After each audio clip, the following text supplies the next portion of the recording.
Assalamualaikum warahmatullahi wabarakatuh. Pada pertemuan kita kali ini, kita akan membahas terkait dengan langkah-langkah penelitian. Minggu lalu kita sudah belajar tentang beberapa jenis penelitian, bidang-bidang penelitian. Nah, sebelum melakukan sebuah penelitian, kita perlu mengetahui tentang beberapa langkah penelitian itu sendiri. Apa itu penelitian?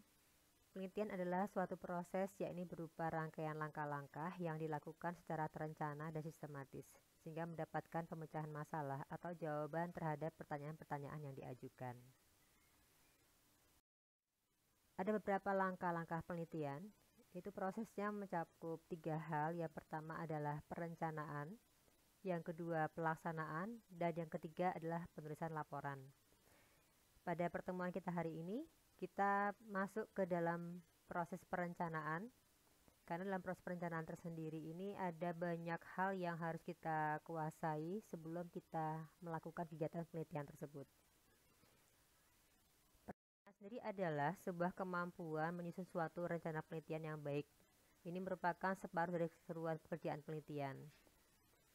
Dalam perencanaan, kita perlu memiliki permasalahan atau topik penelitian yang itu layak diteliti, yang nanti disusun dengan sistematis, konsisten, dan operasional.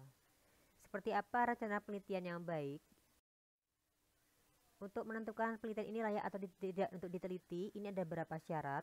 Yang pertama adalah dia mempunyai arti penting, baik bagi pengembangan ilmu pengetahuan maupun untuk keperluan kehidupan sehari-hari.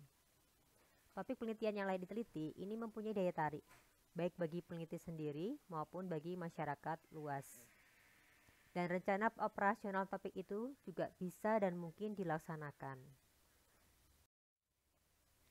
Rencana penelitian ini disusun dengan sistematis, konsisten, dan operasional. Sistematis sendiri artinya bahwa unsur-unsur yang ada dalam penelitian ini harus ada dalam rencana penelitian yang disusunnya secara logis. Konsisten artinya terdapat kesesuaian atau keterjalinan antara unsur-unsur yang ada, antara tema dengan tujuan penelitiannya, antara rumusan masalah dengan tujuan penelitiannya. Ini memiliki keterkaitan atau kesesuaian antar satu bab dengan bab yang lainnya, atau antara satu sub dengan sub yang lainnya. Nah, operasional itu artinya menjelaskan bagaimana penelitian itu dilaksanakan, seperti langkah-langkah yang dilakukan, metode pengumpulan datanya, analis datanya. Ini berarti ada dijelaskan dalam bentuk kegiatan yang operasional. Dalam perencanaan penelitian ada beberapa langkah. Yang pertama adalah menentukan latar belakang masalah. Yang kedua, rumusan masalah. Yang ketiga, menetapkan tujuan dan manfaat penelitian. Yang keempat, membuat kerangka teori. Dan yang kelima adalah metodologi penelitian itu sendiri. Baik, kita akan bahas satu demi satu tentang langkah-langkah di perencanaan. Yang pertama adalah latar belakang masalah itu sendiri. Latar belakang masalah ini berisi pengantar yang memaparkan pertimbangan-pertimbangan atau pemikiran-pemikiran mengenai pentingnya suatu masalah untuk dipecahkan dalam penelitian ini. Nah, pertimbangan atau pemikiran yang dimunculkan ini pula nanti teman-teman bisa menuangkannya ini berdasarkan hasil observasi, pengalaman-pengalaman pribadi kita atau orang lain, atau hasil penelitian orang lain yang mendahulunya. Jadi teman-teman semacam studi pendahuluan untuk menggali latar belakang masalah yang teman-teman ajukan. Mungkin pernah diteliti oleh orang lain sebelumnya, ini dituangkan kembali dalam latar belakang masalah kita, mengapa penelitian ini kita teliti kembali. Di bagian kedua, di rencana penelitian di awal adalah rumusan masalah. Rumusan masalah ini dirumuskan dalam bentuk kalimat tanya yang jelas, lugas dalam bahasa ilmiah dan menunjukkan variabel penelitian.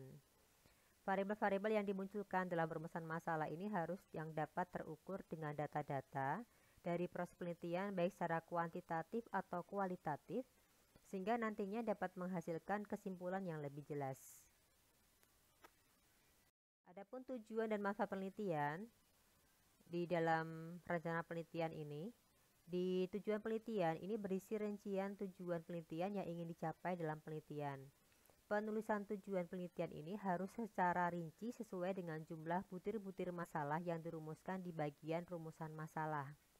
Kalau tadi di bagian rumusan masalah dalam bentuk pertanyaan, maka dalam kalimat dalam tujuan penelitian ini dalam bentuk kalimat yang berita, kalimat jelas. Nah, sedangkan manfaat penelitian sendiri ini berisi gambaran fungsi yang dapat diambil baik bagi peneliti maupun masyarakat apabila penelitian itu berhasil menemukan atau memecahkan masalah seperti yang diharapkan. Di rencana penelitian, kita juga perlu membuat yang namanya kerangka teori atau kerangka pemikiran. Kerangka teori ini berisi teori dasar tentang penelitian yang akan dijadikan landasan untuk hipotesis. Nah, nanti kerangka teori ini akan kita kembangkan lagi di bab 2 secara rinci atau di bagian landasan teori. Landasan teori ini kita dapatkan dari kajian-kajian literatur yang disesuaikan dengan tema atau topik penelitian kita. Kerangka pemikiran ini secara sederhana dimuat dalam bentuk skema. Jadi teman-teman nanti dalam kerangka teori tidak berpanjang lebar, tapi dalam bentuk skema bagian dasarnya mengapa hubungannya nanti dengan rencana penelitian yang kita lakukan nanti. Ini merupakan dasar teorinya seperti apa. Kemudian dalam rencana penelitian, sebelum kita betul-betul melaksanakan penelitian, kita menentukan metodologi penelitian. Jadi ada beberapa rincian yang akan kita lakukan. Yang pertama adalah jenis penelitian yang kita lakukan. Apakah penelitian kita ini kuantitatif, kualitatif, eksploratif, atau deskriptif. Kemudian menentukan lokasi penelitian dan alasan kenapa lokasi tersebut kita pilih. Kemudian menentukan populasi dan sampel. Nanti kita bahas lebih jauh di pertemuan berikutnya tentang apa itu populasi dan apa itu sampel. Kemudian kita menentukan metode penelitian yang digunakan serta mencantumkan desain penelitian. Ini penting karena nanti di metode dan desain penelitian yang kita cantumkan ini itu akan berkaitan erat dengan teknik pengumpulan data dan cara pengolahan data. Nah, ini beberapa metode penelitian. Ini yang paling inti sebelum kita action ke kegiatan penelitian itu sendiri di dalam pelaksanaannya nanti.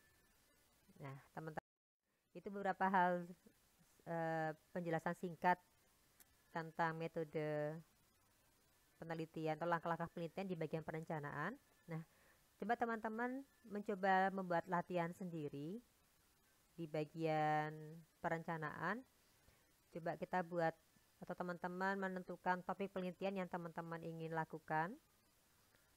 Topiknya penelitian ini sesuai dengan bidang minat yang teman-teman inginkan, apakah akan di bidang pertanian, bidang kesehatan, bidang psikologi, atau bidang pendidikan, atau bidang sosial, sejarah. Monggo yang kira-kira teman-teman minat dan teman-teman suka. Nah, setelah topik ini teman-teman tentukan, teman-teman buat latar belakang masalahnya. Mengapa masalah ini teman-teman angkat dalam rencana penelitian teman-teman. Buat rumusan masalah, pertanyaan-pertanyaan yang berhubungan dengan keinginan teman-teman untuk mendapatkan jawabannya. Apa tujuan dari penelitian ini dan apa manfaatnya. Nah, silakan berlatih. Mudah-mudahan teman-teman bisa paham jika teman-teman sudah mencoba untuk membuat latihan, ya teman-teman sudah latihan untuk membuat sebuah rencana penelitian. Demikian pertemuan kita secara singkat ini. Untuk lebih lanjut kita akan bahas lebih dalam pada pertemuan-pertemuan berikutnya. Assalamualaikum warahmatullahi wabarakatuh.